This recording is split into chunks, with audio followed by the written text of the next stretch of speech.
Bonjour à tous, bienvenue pour un nouvel épisode des podcasts de Business France. Aujourd'hui, un nouvel épisode de la série En route pour. Aujourd'hui, nous recevons François de Chezelle, CEO et cofondateur de Thallium, pour un épisode En route pour Slush. Slush, c'est le rendez-vous incontournable des startups et des VC à Helsinki qui a lieu chaque année. Conditions particulières obligent, nous avons un rendez-vous en ligne avec François de Chezelle pour une édition digitale de Slush. Bonjour François. Bonjour Étienne. Alors pour ceux qui ne connaîtraient pas Thallium, est-ce que vous pourriez présenter Thallium et la solution que vous mettrez en avant face aux VC durant cette édition de Slush? Oui, bien sûr. Thallium, c'est un intégrateur technologique depuis 2012 pour des clients de toute taille, de la start-up au grand compte. Et nous sommes spécialisés dans le domaine blockchain depuis 2015 avec une vingtaine de projets blockchain à notre actif dans des domaines très divers, de l'énergie, l'industrie, les médias, la logistique, mais surtout la finance. Et c'est justement à ce titre que nous développons depuis plus de 2 ans la solution Thallium Assets, qui est une solution SaaS pour créer facilement des places de marché personnalisées pour les actifs numériques, comme les actions d'entreprise, les obligations, les parts de fonds, l'investissement immobilier.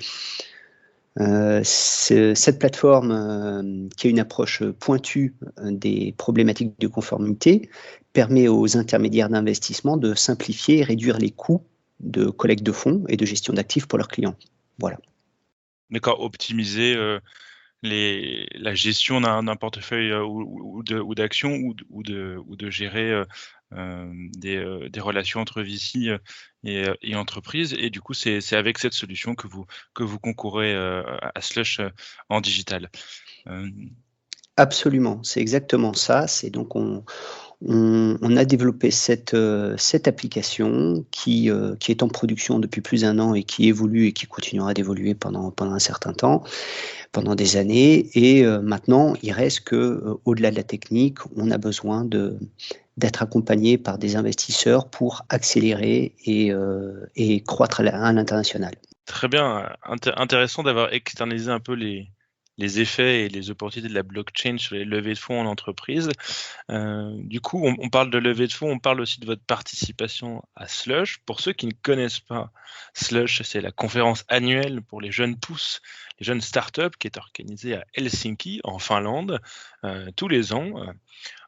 Raison sanitaire oblige et contexte mondial oblige également, la Slush s'est digitalisée et a permis du coup aux entreprises de se connecter sur plusieurs mois à une plateforme en ligne afin de rencontrer les VC, les investisseurs pour permettre des levées de fonds ou des rencontres entre acheteurs sur cette plateforme. Du coup, est-ce que Thallium, pourquoi Thallium du coup s'est dit on va participer à Slush cette année? On a décidé de participer à Slush parce que, comme j'évoquais tout à l'heure, on a réalisé une plateforme qui s'appelle Thallium Assets qui aide le monde de l'investissement, qui apporte de vrais avantages au monde de l'investissement. C'est-à-dire que les investisseurs, de manière générale, ont des processus qui fonctionnent, sinon que ces processus peuvent, pour une bonne partie, être automatisés et on peut parvenir à d'importants gains de coûts dans ces processus grâce à l'utilisation de la blockchain. Donc il y a des choses formidables à faire. Une problématique que rencontre l'écosystème aujourd'hui, c'est que ça existe, ça c'est possible de le faire, d'avoir des résultats tout de suite, mais les gens ne sont pas totalement au courant ou ont besoin de découvrir un petit peu plus justement ce type d'outils avant de s'y impliquer. Donc nous, il se passe pas mal de choses maintenant. Maintenant, il y a besoin de faire connaître un petit peu plus et de s'ouvrir à justement l'écosystème des gens de la finance et également d'avoir des investisseurs qui participent à l'accélération de notre activité. Et c'est en ce sens que quand il nous a été proposé de participer à Slush, on a vu ça comme une formidable opportunité, puisque c'est une plateforme qui est ouverte à l'international, qui est ouverte sur un certain nombre de pays et qui véritablement on, on veut croire, va permettre d'accélérer notre communication et notre création d'un écosystème. Du moins, on l'espère, ne serait-ce que pour l'opportunité que vous avez chez Thallium d'être à la fois sur les deux côtés, côté VC et côté aussi startup pour la solution. Donc, vous êtes à la fois utile aux deux côtés, aux deux types de participants de Slush. Question qui vient avec Slush, question subsidiaire. Pourquoi aussi se diriger vers l'Europe du Nord au final? Quelles sont les motivations que vous avez à rejoindre un peu cette zone à l'export? Merci pour cette question. Alors, l'Europe du Nord, alors en fait, j'ai envie de dire, je vais parler de l'Europe du Nord et de Slush en général, puisque il y a un format un petit peu particulier à Slush cette année qui est encore différent des années précédentes. Les années précédentes, apparemment, Slush était effectivement très orienté pays du Nord et un petit peu ailleurs. Là, du fait que cette année, conséquence Covid oblige, Slush va être en ligne, il y a encore plus de facilité à avoir un public non seulement de pays du Nord, mais international. Pourquoi je dis ça? Parce que justement, le type de plateforme qui nous intéresse soit un petit peu plus connu et qu'éventuellement il y ait des investisseurs qui s'y impliquent, c'est une plateforme qui a son utilité à l'international, absolument partout. Hein, j'ai envie de dire, les cadres réglementaires pour permettant d'utiliser ce type de plateforme ont évolué récemment très vite et vont continuer d'évoluer dans les pays où ça ne l'a pas encore fait. Alors, l'Europe du Nord a cet avantage d'avoir des affinités, les locaux ont des affinités particulières pour justement les innovations et une certaine ouverture d'esprit. Ce qui pour nous, on veut croire, on n'a pas encore dans nos prospects au jour d'aujourd'hui de prospects et de réseaux dans les pays du Nord et on veut croire qu'il y a des belles choses à y faire. Donc Ouais. on est très intéressé par y être en contact. Et également, comme je le disais, il va y avoir un public beaucoup plus large également que l'Europe du Nord. Voilà. Très bien, François, vous venez également de répondre à la prochaine question que j'allais vous poser, qui était pourquoi marier entre guillemets l'export et la levée de fonds, le côté international de Slush avec l'export et la levée de fonds sur votre solution et sur la typologie des participants à Slush. Du coup, si on revient un peu plus à la préparation que vous avez eue avec Business France et aux côtés de la Team France Export également, en termes de mentoring sur la partie virtuelle, comment appréhender un salon en digital à l'heure de cette fin de 2020, comment se tenir prêt, comment appréhender le coaching pitch, comment pitcher devant des investisseurs. Comment, en une phrase ou deux, si vous le voulez, comment vous avez vécu votre relation jusque-là avec Business France et la Team France Export en termes d'accompagnement? Alors, je vais répondre très concrètement. C'est pas du tout pour vous faire sourire. Pour l'instant, je suis très content. Hein. J'ai trouvé que la relation était très professionnelle et pour ne rien vous cacher, donc très dernièrement, c'était peut-être même hier ou avant-hier, il y a eu hier, il y a eu un coaching que j'ai trouvé très intéressant Avec Joska, ouais, le mentoring sur le pitch. Absolument, absolument. Mentoring que j'ai trouvé très intéressant, qui, je ne cache pas, a d'emblée changé des choses, déjà changé des choses dans la méthode de présenter notre produit, qui n'est pas celle que j'ai fait tout à l'heure. Tout à l'heure, j'ai présenté Thallium, alors que le pitch s'adresse spécifiquement à la présentation du produit que l'on va mettre en avant et qui est le produit pour lequel on souhaite accélérer.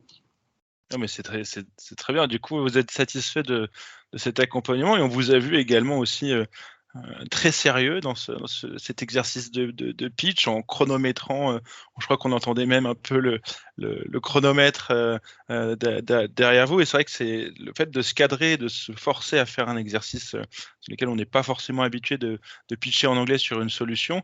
Du coup, ça vous a un peu libéré, ça a ouvert des portes, en tout cas, j'espère, pour vous et pour la suite de votre aventure avec Slush.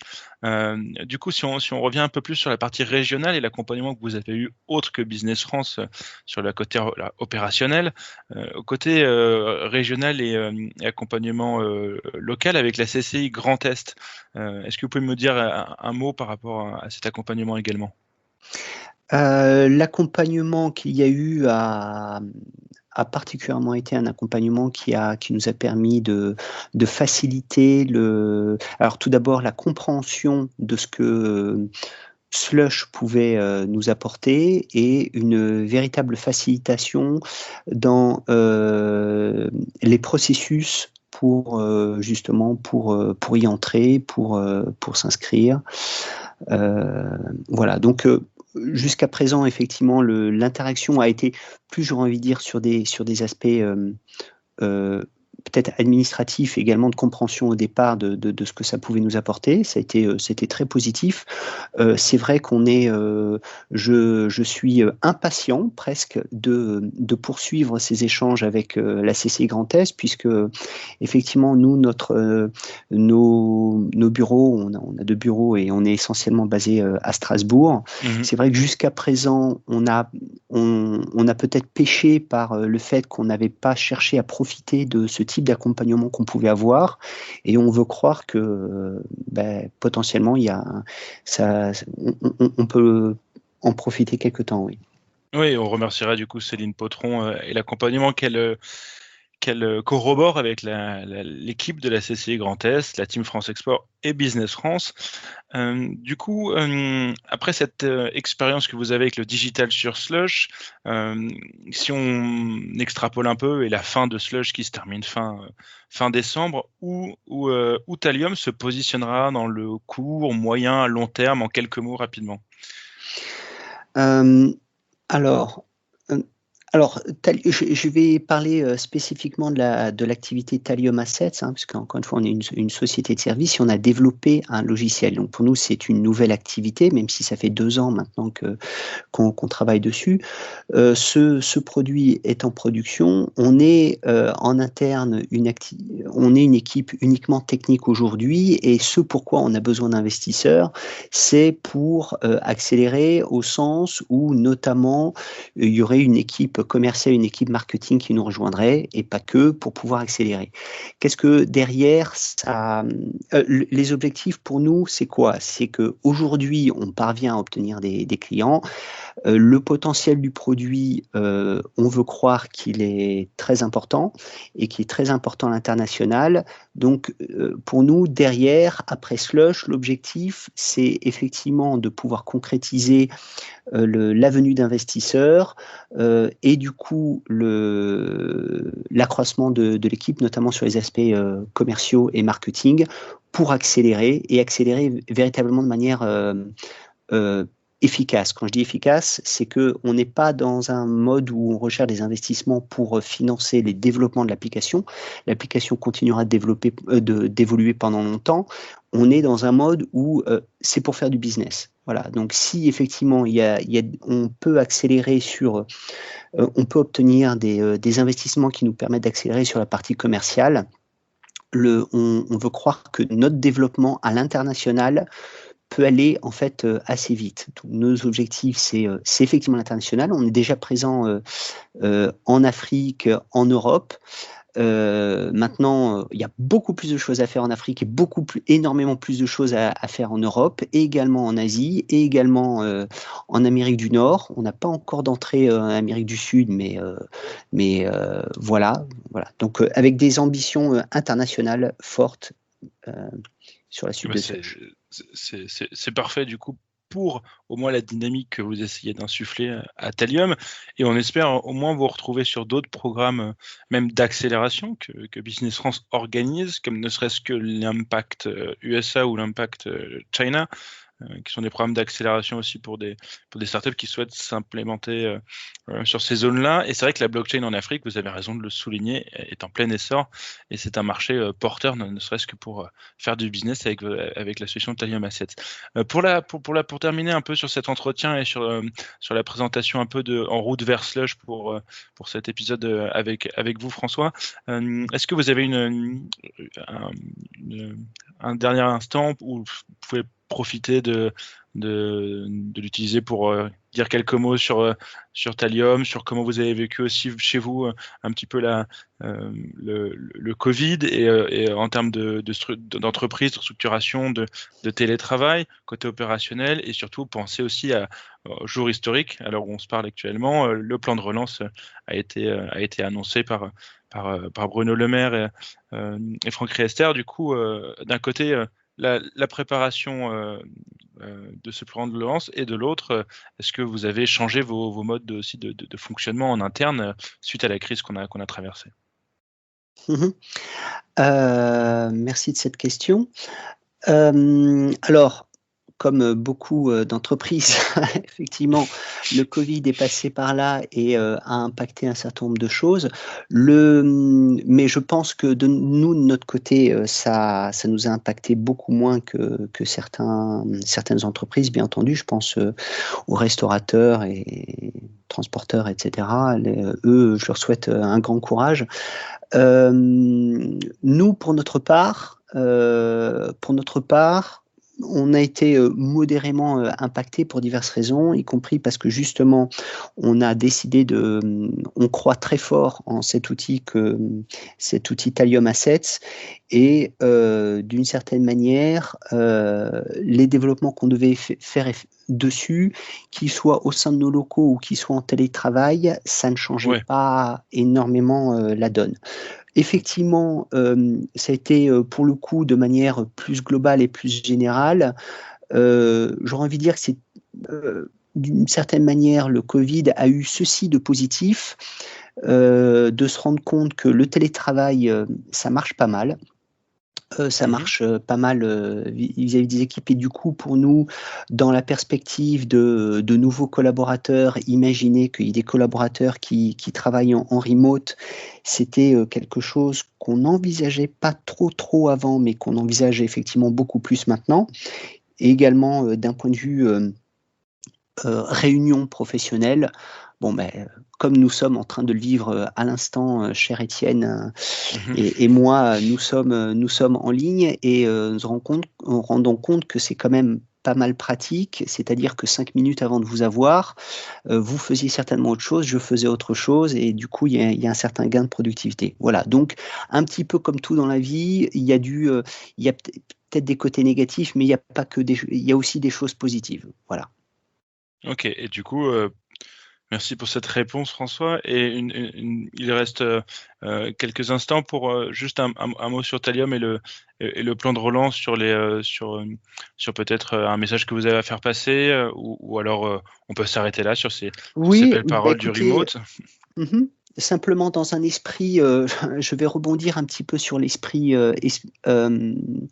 plan de relance, dans le sens où pour dynamiser l'économie, je passe mon mot personnel, j'en profite, je profite de cet échange. Notre outil Thallium Assets, qui est à destination du monde de l'investissement, les premiers utilisateurs et les premiers bénéficiaires sont les entreprises.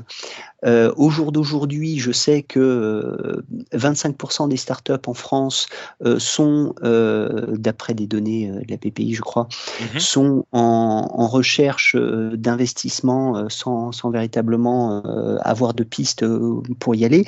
Ce que je veux dire, et il y a beaucoup d'autres entreprises qui recherchent des investissements. Grosso modo, la problématique de recherche d'un investissement est une problématique importante pour la dynamisation de l'économie et pour permettre aux entreprises d'avancer, de recruter, etc. Le type de solution qu'on réalise est une solution qui va complètement dans ce sens, puisqu'elle favorise, elle simplifie les relations entre les entreprises et les investisseurs, et elle a le potentiel d'attirer plus d'investisseurs parce que grâce à la blockchain, les titres que les investisseurs auront acheté, les investisseurs auront plus de facilité pour pouvoir les revendre à d'autres. Et du coup, ça leur permet... le côté aussi trust que vous prenez dans vos valeurs. Hein. C'est surtout la transférabilité des titres, c'est-à-dire que contrairement à certaines solutions de recherche d'investissement qui font que les investisseurs s'embarquent pour 5, 6, 7, 8, 10 ans avec les titres en espérant que ce soit racheté derrière, là, dès qu'ils ont racheté les titres et s'ils trouvent quelqu'un d'autre qui est prêt à leur racheter derrière plus cher, d'une certaine manière, quelques minutes plus tard, ils peuvent revendre le titre. Du coup, ça améliore ce qu'on appelle la liquidité et de fait, il y a plus d'investisseurs qui pourraient être intéressés.